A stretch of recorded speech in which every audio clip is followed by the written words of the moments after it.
Dalid. If one trains a vine over a part of a fruit-bearing tree, he may bring seeds beneath the rest. But the new spread, he must turn them back. It happened once that Rebbe Shua went to Resh El and Kisfar Aziz, and he showed him a vine that was trained over part of a fig tree. He said to him, "May I bring seeds beneath the rest?" He said, "It is permitted." And he took him up from there to Beit Gaina and showed him a vine that was trained over part of a branch in the trunk of a sycamore tree which had many branches. And he said to him, "Under this branch it's forbidden, but the rest is permitted." And what is a seric tree? Any tree that bears no fruit. Reb Meir says all trees are seric trees except the olive tree and the fig tree. Reb Yossi says all such are as not planted throughout the whole fields are seric trees. And gaps in the aris, 8 cubits and somewhat more, and among none of the measurements which the sages fixed in regard to a vineyard, is there a little more except in the case of an aris. What constitutes gaps in the aris? An Arab laid waste in the middle of which 5 vines were left on one side and 5 on the other side. If there are 8 cubits, he may not bring seeds there. 8 cubits and somewhat more, he is given to tillage space, and he may sow the rest. Okay. Okay.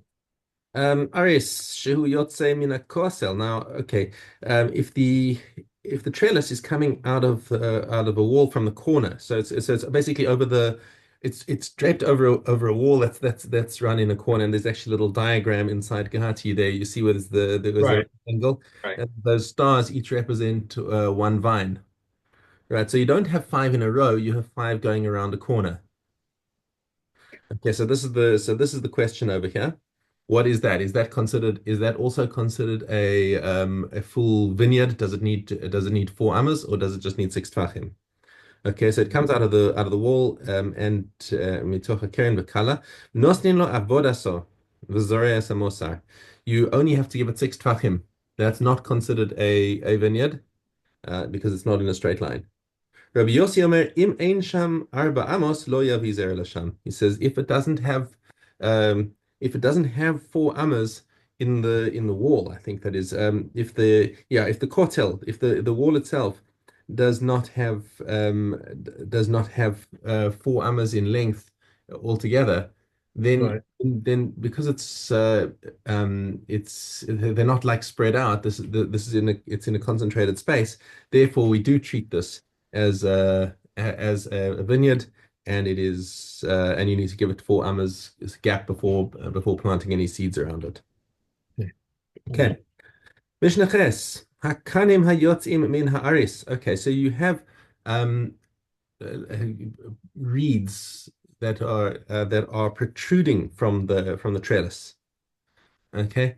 And they're not really there in order to in for the vine to grow on. They're just there because he was busy, making his guiding things, and he had extra long sticks that he was using, and this one was too long for the space, but he didn't want to cut it because he wants to reuse it at some point.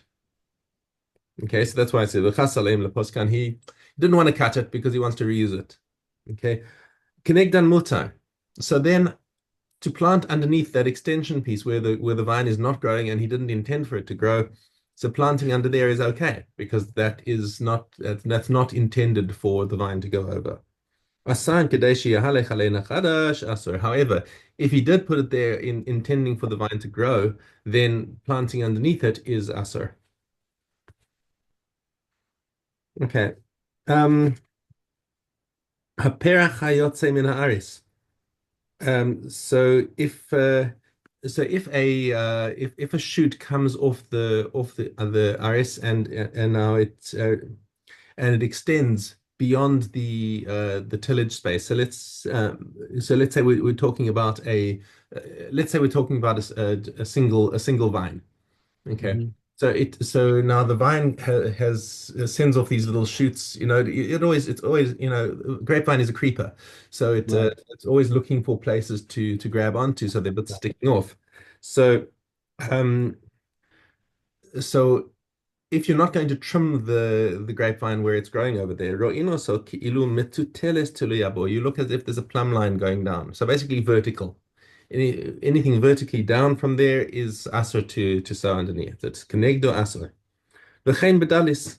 And the same applies for for a single vine that is so whether it comes off a trellis or whether it comes off a single vine, if you've got one piece that's coming off, you treat it with a plumb line, and anything vertically below it is asar.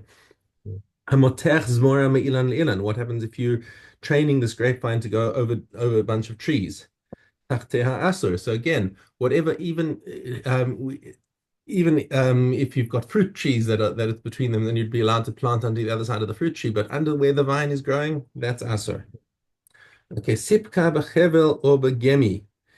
Um, so if you're using a piece of string or rope or whatever it is to um, as a support to the vine, right? Just to hold it up in place.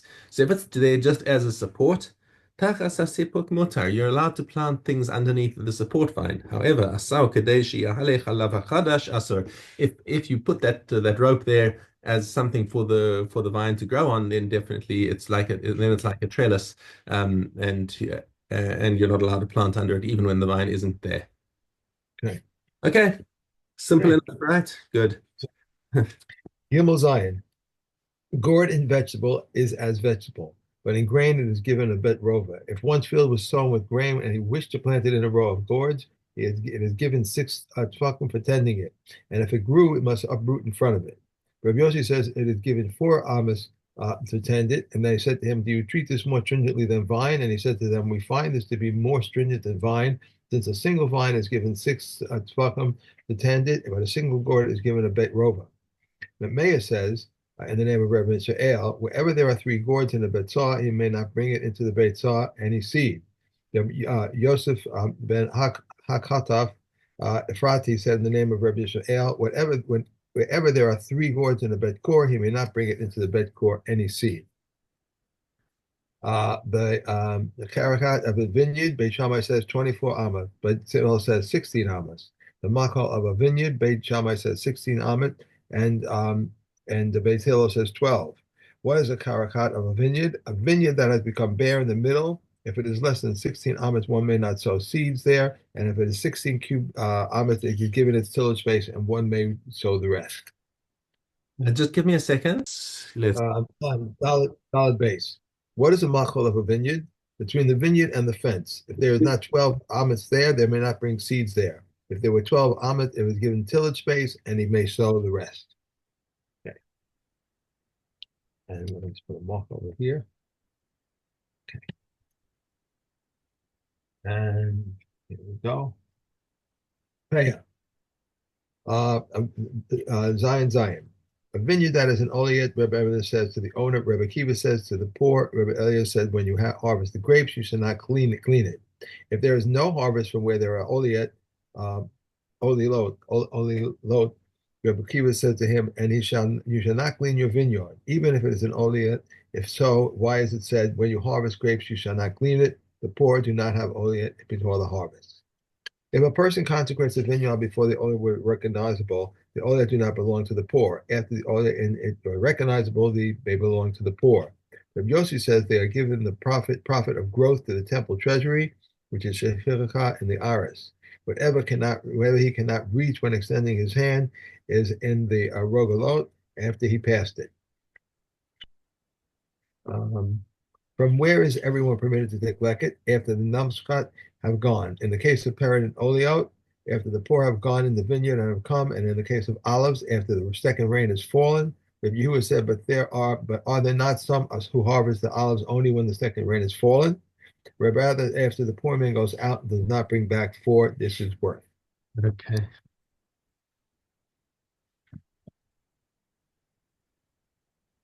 Hearing.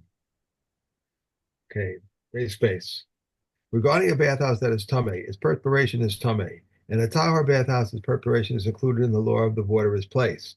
Regarding a pool in a house, and the house perspires on its account, if it is tame, then the perspiration of the entire house that is on an account of the pool is tame.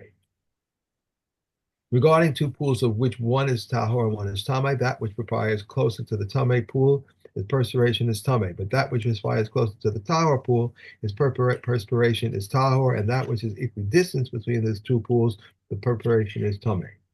Regarding a piece of tummy iron that one mixed with a piece of orin, if the greater part of the mixture is from the tummy iron, it is tummy. If the greater part of the mixture is from the iron, it is tahor. And if the mixture creates half of the tummy and half of the tahor, it is tummy. Regarding chamber pots into which both Jews and non-Jews urinate, if there is a greater part of urine in the pot consists of tummy urine, the mixture is tummy. But if the greater part consists of tahor urine, the mixture is tahor. If the mixture consists half of tahor, it is tummy. Regarding wastewater in which rainwater fell, if the greater part of the mixture is from the tummy water, the mixture is tummy. If the greater part of the mixture is from the tahor water, the mixture is tahor. If the mixture consists half of tummy water and half of tahor water, the mixture is tummy. When is this? When the wastewater preceded the rainwater. But if the rainwater preceded the wastewater, even if it only a minute amount, the mixture is tummy. Okay. That's it right now. I have one more. Yeah. Regarding regarding one who tars his roof or washes his garment, and rain fell on them. If the greater part of the mixture is from tummy water, the mixture is tummy. If the greater part of the mixture is from tahor water, the water is tahor. But if the mixture is half from the tummy and half from the tahor, the mixture is tummy. And Ruda says if they increase their dripping, if they increase their dripping. Okay. And Caleb. Okay, Yud Zion, Yud Dalet.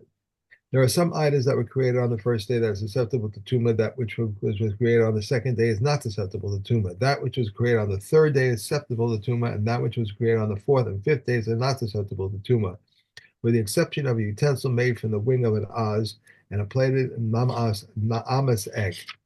Rabbi Yochanan ben Nuri said, "What is the difference between the wing of an oz and the wings of all other birds? Everything that was created on the sixth day is tumah. If one makes a receptacle in any case, it is tummy. If one makes a bed or a seat in any case, it's tummy. If one makes a purse from an untreated hide from papyrus, it is tummy. A pomegranate, an acorn, a walnut, the children hollowed out to measure sand in them, or they fixed it to be to be the pan of a scale, is tummy, for they have an act, but they do not have intent.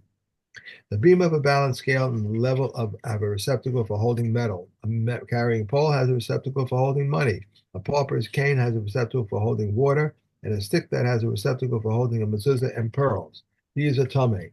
Regarding the law of all these utensils, Rabbi Yochanan ben Zakkai said, "Woe to me if I say it, and woe to me if I do not say it." Okay. 16. And Sanhedrin, Kes Zion. There are those who are saved at the cost of their lives, one who pursues another to kill him, and one who pursues a male or betrothed Na'ara. However, one who pursues a beast and one who desecrates the Sabbath and one who engages in idolatry are not saved at the cost of their lives. These are the ones who are burned, one who cohabitates with a woman and her daughter, and the daughter of a Kohen. Hang on. You skipped Mishnah Vav. Can you just go back and do Mishnah Vav?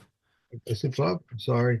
Bemsa or Amor is judged according to his eventual outcome. Let him die innocent, not guilty. For the death of the wicked is beneficial to them and beneficial to the world.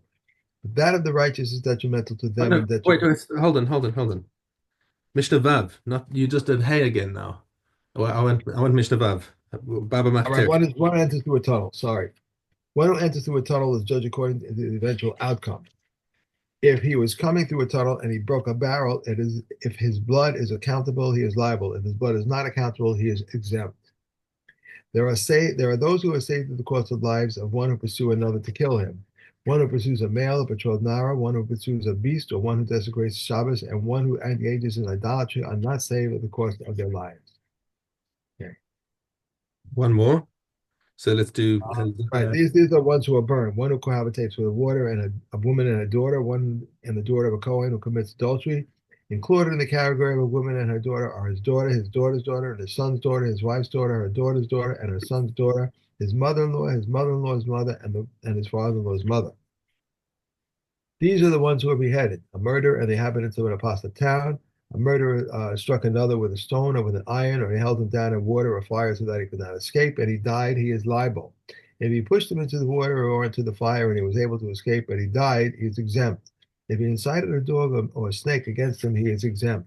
If he caused a snake to bite him, Rabbi Yehuda considers him liable with a exempt him. If one struck another, whether with a stone or his fist, they predicted that he would die, but his condition improved, and consequently he deteriorated again and died, he's liable. But Nechama says he is exempt because there is an indication to that effect. Okay. Okay. And sukkah. And we have sukkah. Sukkah. Okay. Knowledge. As it was performed on the weekdays, so it was performed on Shabbos, except that he would fill on Friday a golden barrel that had not been consecrated and with water from the shloach, and deposit it in the chamber. If the water was split or was left exposed, he would fill the flagon from the laver, since exposed wine or water are unfit for the altar. The flute on five or six, and this was, I'm sorry, the flute on five or on six. This was the flute of Beit Sha'aweva, the house of the water drawing. And since it does not override Shabbos or Yom Tov, they said, whoever has not seen the rejoicing of the Beit Sha'aweva has never seen it rejoicing in his life. At the conclusion of the first day of the festival, they would go down to the court of the women and make an improvement there. There were golden candlesticks there and four golden bowls on top of four ladders for each one, and four boys from among the young priests, and in their hands were jugs of oil holding 220 logs, which they would pour into each bowl. Okay. Okay. Okay. Okay, great. Okay. Have a good day. A great day. Enjoy, and Thank I'll see you tomorrow, Mr. Shem. Thank you.